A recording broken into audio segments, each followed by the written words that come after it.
The doctor lowered his voice as he handed over the file. You have weeks, maybe days. Once, his name shook boardrooms across continents.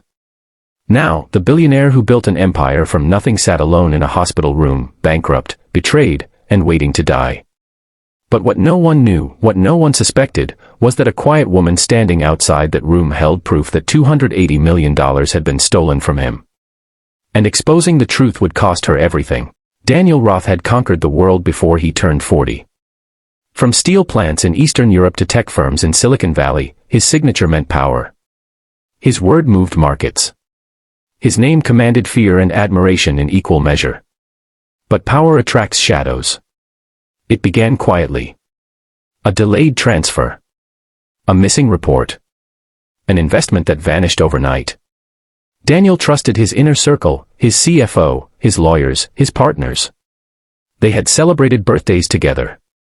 Their children called him uncle. So when the losses piled up, he blamed himself. Until the banks froze his accounts. Until investors sued. Until his penthouse was seized, his private jet grounded, and his name dragged through the news as the fallen titan. The stress killed him slowly. A rare heart condition worsened by betrayal and exhaustion put him in the hospital. The empire he built was gone. His wife had already left. His friends stopped calling. That was when Elena Cruz walked into his life. She wasn't a lawyer. She wasn't an executive. She wasn't even part of his company anymore. She was his former junior forensic accountant, fired 6 months earlier for asking too many questions.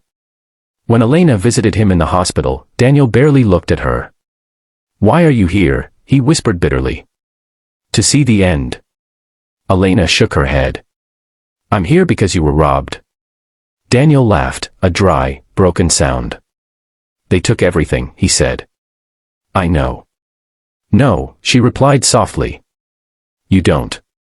That night, Elena went back to her tiny apartment and opened the files she'd secretly copied before being fired. Thousands of transactions. Shell companies. Offshore accounts. And one number that kept repeating like a ghost. $280 million. She had tried to warn him before. Now she would prove it.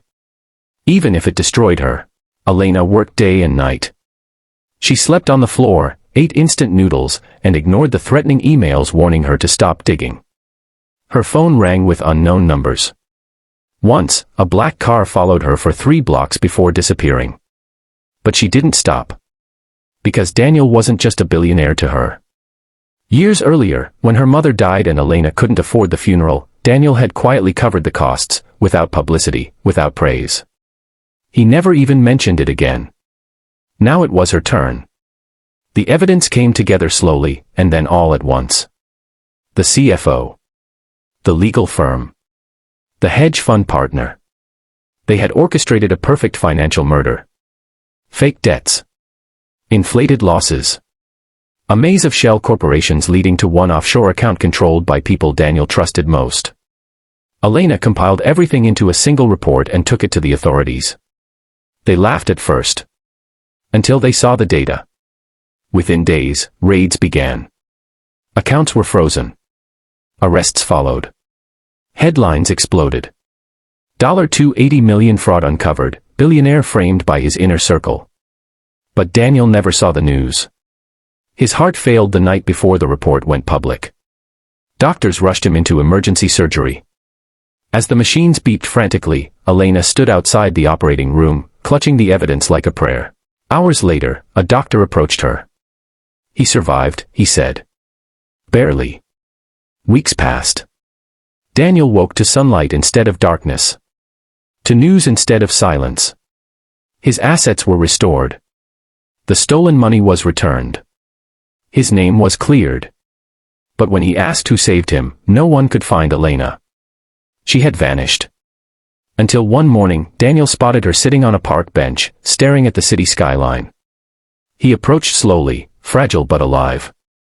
"Why did you do it?" he asked. Elena smiled faintly. "Because someone once saved me when I had nothing." Tears filled his eyes. That day, Daniel didn't offer her money. He offered her partnership. Not in business, but in rebuilding lives ruined by corporate greed. Together, they founded a foundation that exposed corruption and protected whistleblowers worldwide. Daniel lived. Not because he was rich again, but because someone proved that truth, when defended by courage, can resurrect even the broken.